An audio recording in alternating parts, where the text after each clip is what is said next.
Welcome to Process to Profitability, a podcast all about the tools and strategies you need to serve your clients and grow your small business, hosted by me, Samantha Mabe of Lemon and the Sea. Join me as I chat with creative entrepreneurs and small business owners about how they built and grew their businesses and how you can do the same in a way that fits you. Let's get started. You're listening to episode 131 of Process to Profitability. I'm talking about creating an evergreen webinar funnel with Angela Tan. I'm excited to cover webinar funnels with Angela today. We start by talking about what an evergreen funnel is and how it works. Angela teaches us why webinar funnels can be so impactful for business owners and what we need to have in place before creating one. She shares the steps we need to take when creating a webinar funnel and her favorite tools. We also discuss how you can make sure your webinar funnel is converting and the mistakes she sees people making when creating them. Angela is the founder of the Systems RX, and she currently resides in Tampa, Florida. As a tech and automation specialist, she has supported online coaches and course creators with the tech and automation build-out and maintenance for multiple 6- and 7-figure evergreen funnels. When she's not working on funnels, you can find her watching her favorite TV shows on repeat, eating Haagen-Dazs ice cream, or singing along to Whitney Houston hits. If you enjoyed today's episode, I would love it if you would leave us a rating and review on Apple Podcasts and share the show on Instagram. Hi, Angela. Thanks for joining me today. Thank you for having me, Samantha. I read your bio at the beginning of the show, but I'd love it if you could tell us a little bit more about who you are, where you're from, and how you got started in your business. Yeah, so my name is Angela. I am the founder of the Systems RX, and I am a funnel tech and automation specialist, and I help online business owners launch evergreen funnels. But I actually started out in this online space as a virtual assistant in 2019. So I've helped online coaches with basically all like the admin stuff, a variety of tasks actually, before I found tech and automation to be my niche, and I really, really enjoyed that. So yeah, in the past 2 years, I've really niched down to funnel tech and automation and building and maintaining multiple 6- and 7-figure evergreen funnels for my clients. Awesome. How did you find funnel tech specifically? I'd love to know how you got into that as opposed to different automations or just automation in general. Yeah, so one of my clients, her main income source for her business was an evergreen funnel. And she didn't have a tech person on her team at that time. And there was some things that needed to troubleshoot within that funnel. And with me being like a general VA, I just kind of took it on and I loved it so much. And I was like, is this my niche? Because I'd been thinking about niching down at that point in my VA journey. And I went down a whole rabbit hole doing it, but I really, really enjoyed it. And I tried out doing other tech and automation stuff, and I do enjoy it, but not as much as anything related to funnel tech and automation. I love that you kind of discovered this when you were really kind of focusing on the general thing. I think that happens to so many business owners. And Yeah. I love that you weren't afraid to get really niche down into this very specific thing that you're offering. Yeah, it was scary to niche. I was like, oh, I'm going to turn down so many other clients. But honestly, when you're focused on your zone of genius, it's amazing. All right. So today we're talking about evergreen webinar funnels, which is exactly what you help your clients with. So let's start with the basics. What is an evergreen funnel and how does it work? Yes. So an evergreen funnel is an automated sales system that allows you to sell your digital products, so like a course or a membership on autopilot. And this automated system is powered through softwares that you choose and the amazingness of automation. And really beyond automating lead generation and sales, you're also automating the customer journey and experience within an evergreen funnel. So the keyword here is that this whole thing is automated from the moment a lead opts into your funnel to when they purchase at the very end. Okay, so why are these so impactful for businesses, especially webinar funnels? Yeah, so webinar funnels are especially impactful because you can easily show off your expertise during the webinar, on video, and really show yourself off as an expert right off the get-go. For introverts like myself, Evergreen funnels are amazing because you pretty much do all the setup work up front and then it runs in the background for you 24/7 and saves you from having to show up on social media every day and promoting your offers. But going back to how this automated funnel runs in the background and it works while you're sleeping, while you're like grocery shopping or listening to a podcast like this. And it's because of that tech and automation setup. And I personally think that evergreen webinar funnels are so impactful for businesses and as individuals because you're able to generate income without having to quote unquote work every day. Like, I know making money in your sleep is kind of the phrase that they use, but I truly believe that implementing an evergreen funnel in your business is really more about the lifestyle you want to support. So I've helped my clients build seamless automated funnels so that they can spend time with their newborn child or be the primary caretaker for a terminally ill family member, all while still serving and transforming the lives of their clients with their digital products. So I think that's where webinar funnels are just so impactful, beyond like making money in your sleep. Awesome. I think this is a great alternative to what a lot of people think of with webinars and funnels is you have to do a live webinar and then push somebody to something. But this really is different because you are not having to get on video live every month or quarter. Yes, and because it's stressful. Doing those live launches are very stressful.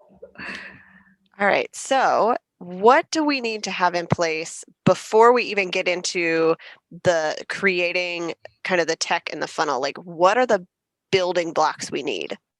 So the first thing I think is a product that has either converted in a live launch or you've been gathering interest for within a wait list, because you don't want to put in all that work for your evergreen funnel and launch it without knowing that there's an interest for that product. And if you've live launched before, you want to make sure you screenshot all of the testimonials from that live launch and repurpose it and use it as social proof in this automated funnel. So that's the first piece. And then the second piece is a clear strategy. And this is there's kind of two parts to this. So the first part is a clear funnel strategy. So you want to get clear on each step of your funnel, like the outcomes of each step in your funnel before you start building anything.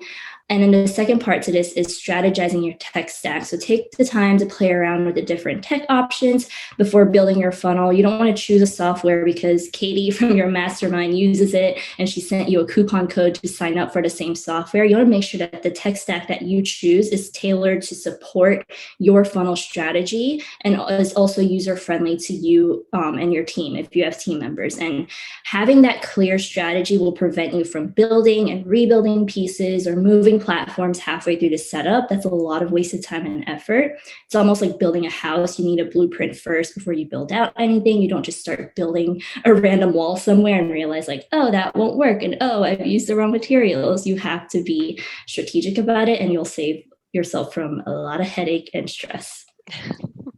I love that you mentioned that if you are going to set this up, you need a product or a course or a membership, something that you know people are interested in.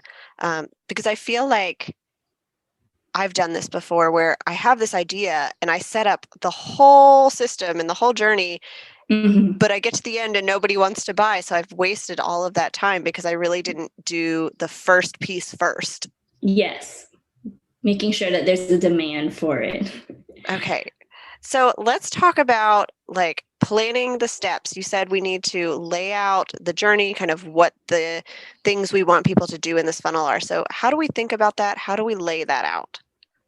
So you want to make sure that you kind of think about each step of your funnel as you're going through it as a customer. So what happens when you opt in? Let's say your opt-in is, some people have like a freebie opt-in that like not sells them to the webinar, but leads them to sign up for a webinar, or you can have that webinar as your opt-in. So what happens when someone opts in for the webinar? Obviously they get like a confirmation email, or they either attend the on-demand webinar. What happens if they don't attend the webinar? Do you send them a replay or do you encourage them to sign up again? So just thinking of each immediate outcome for each step of the funnel and finalizing that before you move on to setting up the individual pieces of your funnel. And I actually have a 4-step framework that I can share to creating the webinar funnel. I don't know if we want to talk about that now or yeah, I think that would be that for later. Yeah, I think that'd be great to talk through kind of what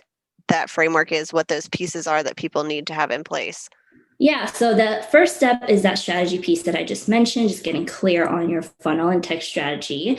And then, like I said, once you have that down, you move on to what I call the setup phase. And this is where you start building the individual stopping points for your funnel. So, like your opt in page, your webinar platform, your sales pages, email sequences.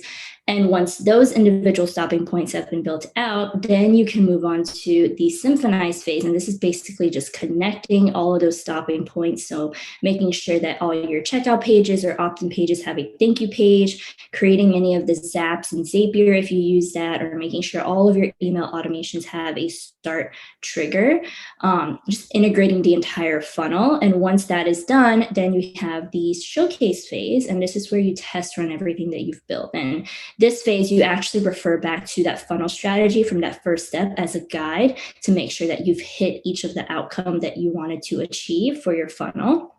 And if you're a team of one like myself, I recommend having like 3 different email addresses when you're testing out your funnel, because you want to test out all the different possible scenarios before launching. And I'm going to give another kind of silly example to put things in a different perspective, but think of your Evergreen webinar funnel as a train ride. So first you got to map out all those stopping points where all the railroad tracks are going to be placed. And that's that strategy piece, right? Then you build out those stopping points in that setup phase. And once those stopping points are built out, you build out the railroad tracks to connect everything. And that's the synchronize phase that I talked about. And then before you can even start taking customers on this train ride, you got to test run it first to make sure that there's no major issues before you open it to the public. So that's kind of how, like, a different way to put that 4-step framework is it's an evergreen express train ride for your customers. I love that. I think that's a really helpful way to visualize this for people, because I think, and I've done this with customers for website design, is we don't think of all those little details, like you need a thank you page after somebody opts in. Like, those are the little details that tend to get missed when we're just trying to do it as we kind of think of things. Mm-hmm. So I love really taking the time to map out all of those little steps that somebody's going to go through in order to get them to the end of their journey. Yeah, because there's so many moving pieces that it's so easy to miss something. So having a system like this when you're building a funnel just really makes things so much organized and streamlined. Yeah. So when you're thinking about those stopping points, what are the major ones that you see people using and that help people really go from that initial opt-in to purchasing whatever it is that you're promoting at the end?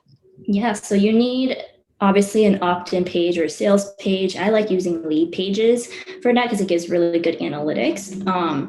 And then a webinar platform such as Easy Webinar or Everwebinar to host your Evergreen webinar. It also integrates really well with your email marketing provider, which you will need to send a follow-up sales sequence. So I like using ActiveCampaign. So that's another stopping point in your funnel. And then obviously you need a checkout processor to accept payment from your customers. I like using Samcart. I use that for my clients as well as for myself in my business. And once they've checked out and purchased, they obviously need access to the course hosting platform or wherever you are hosting your digital product. And I recommend Member Vault for that. It's great for especially beginning course creators because they have a free plan for, I think, up to the first 100 members of your course. And then Zapier is my absolute favorite because it just integrates all these individual platforms together and make your whole funnel come to life. Awesome. I was actually going to ask you about tools, so that's perfect. I'm going to list all of those in the show notes for people to check out. I really love watching your Instagram stories where you're showing all of the zaps that you're creating, because it is so much fun. It amazes me how many steps you can get into when you're doing that to really make sure everything is working.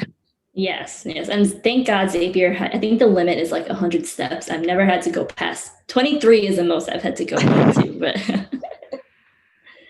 Okay, so what kind of products have you found that these work well for? Do you think somebody needs to have just kind of a digital hands-off product, or are there other things that an evergreen webinar funnel might work for? I've seen anywhere between group coaching programs to like a step-by-step course.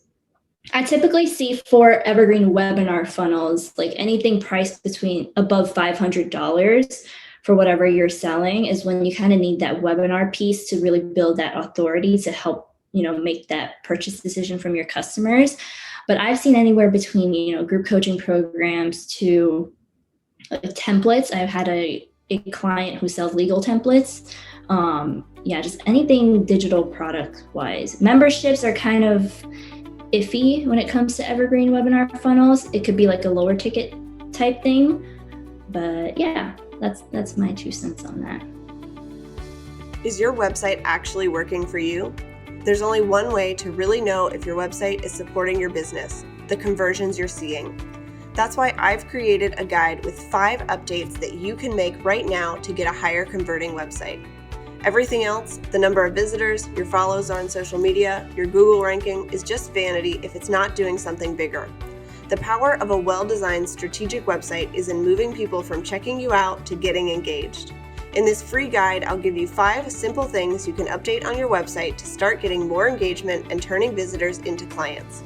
You can download it now at lemonandtheseed.com/5updates.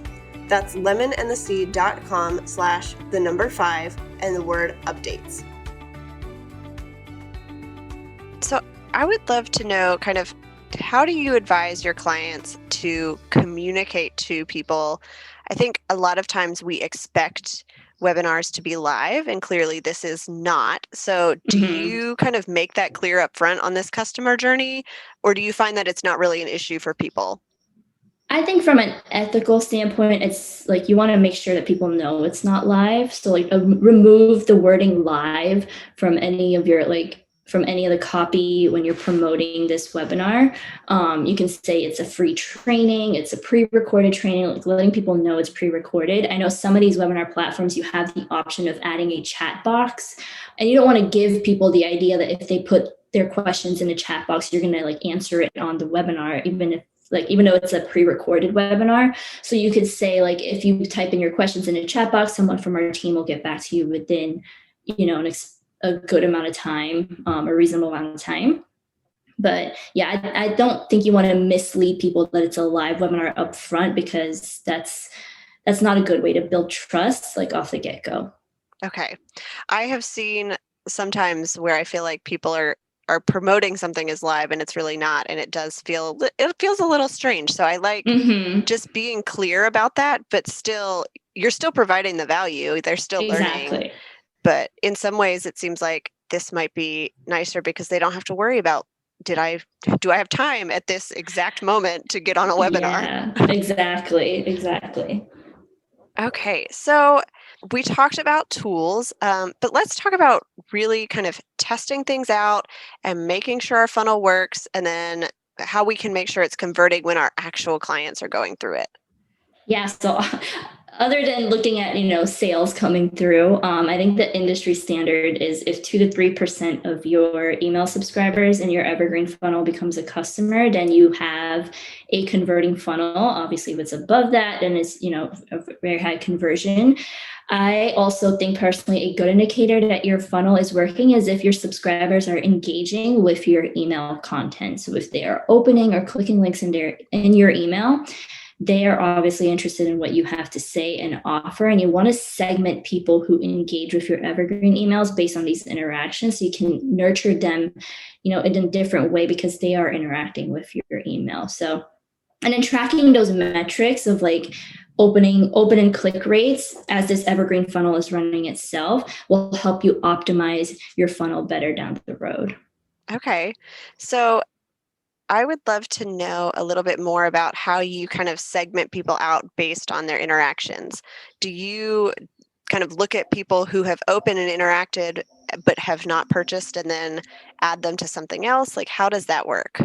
Yeah. So when I use campaign, or even you can do this in ConvertKit, you can set up link triggers. So when people click on, let's say you link your sales page in your email copy, as people are clicking those sales page links, you can automatically add a tag to them. I call it like an interest tag when people click on the links in my email. This way you're not having to manually segment these people. You're doing it, in an automated way.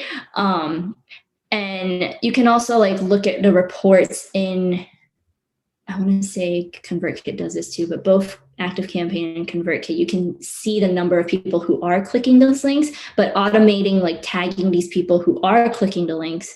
And you can even segment them down, like, okay, if this interest tag is added, send them down a different path of emails because they are interacting with your content versus people who aren't clicking those links. And those people who aren't clicking your sales page links might need more time to make a decision to purchase. Okay. So, how long do you feel like webinar funnels typically take from the time somebody opts in? Like, how long do you kind of give them to space out those sales emails or expect somebody to buy um, once they get to the end? I think 5 to 7 days is a good cart open period. And I think we'll kind of, I'll touch on this a little bit more later, but you kind of want to tailor that open cart period based on what your audience needs. I don't want to dive into that now, but yeah, I think 5 to 7 days is a good time period. All right. So, let's talk about mistakes you see people making when they are setting up and creating evergreen funnels, and especially with a webinar involved. I think they're a little bit different when there's a webinar, but like, what mistakes do you see people making? Yeah, so there are a few. If we're talking just the webinar, you want to provide value in that webinar. You don't want to just talk about yourself and your accomplishments in that webinar. I think, especially these days, giving them quick, actionable tips in your webinar that they can actually walk away and implement, that really helps build that trust and authority factor. So making sure that you're not just talking about yourself in the webinar, that's the first mistake to avoid. And then the second one is having that organized system to build your funnel. If you don't have, like that 4-step framework that I talked about, it can get overwhelming really quickly. Like, even as a tech person, I know like building a funnel can get stressful. And that's why I created that 4-step framework to make that funnel building process just less of a headache. So that's the second thing. And then the third part is not optimizing your funnel after you've launched it. So even though evergreen funnels, they run in the background, there's a misconception that you don't have to maintain it. So going back to that building a home analogy from the beginning, once that home is built, you still have to maintain it. You got to like mow the lawn or like change the air filters, if you will.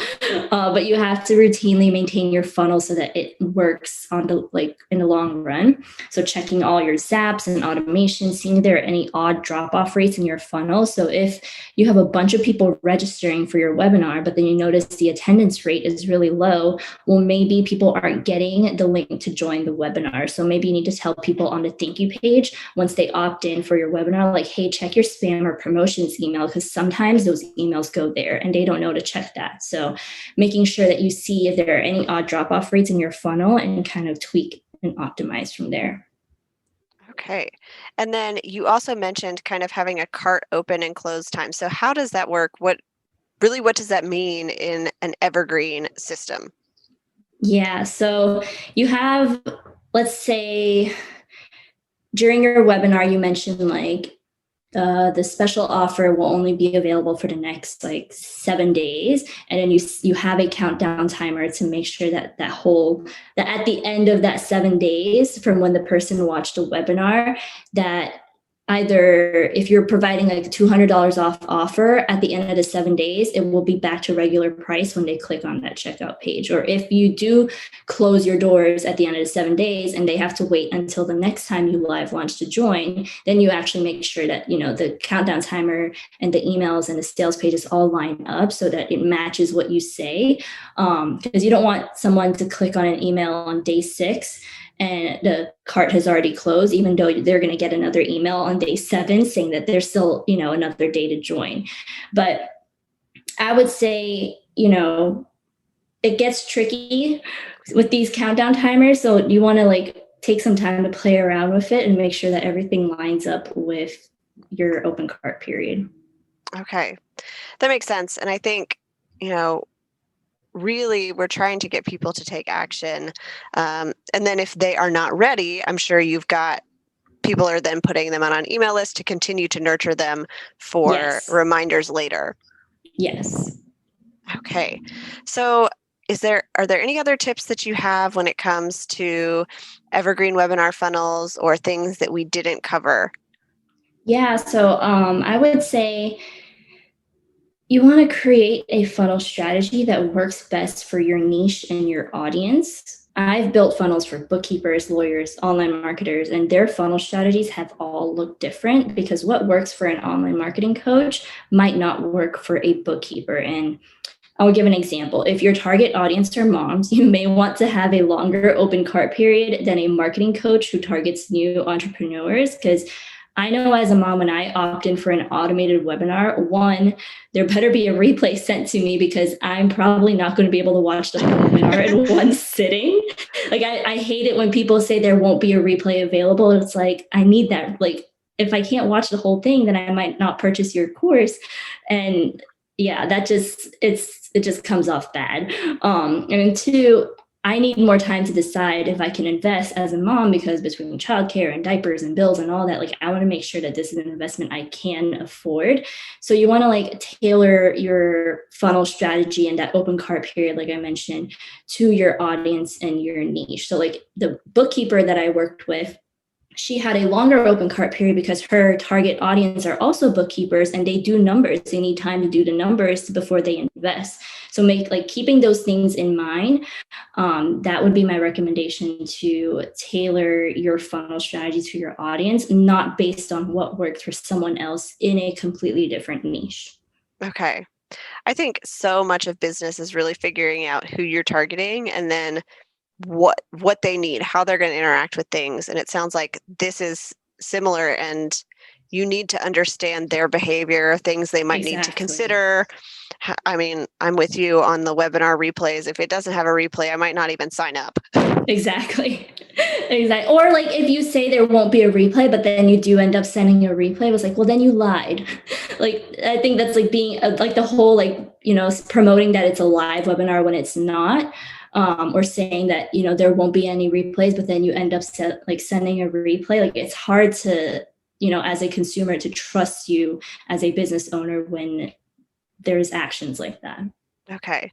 So do you have any final tips on things you've seen that have converted well for your clients when they're setting up something like this?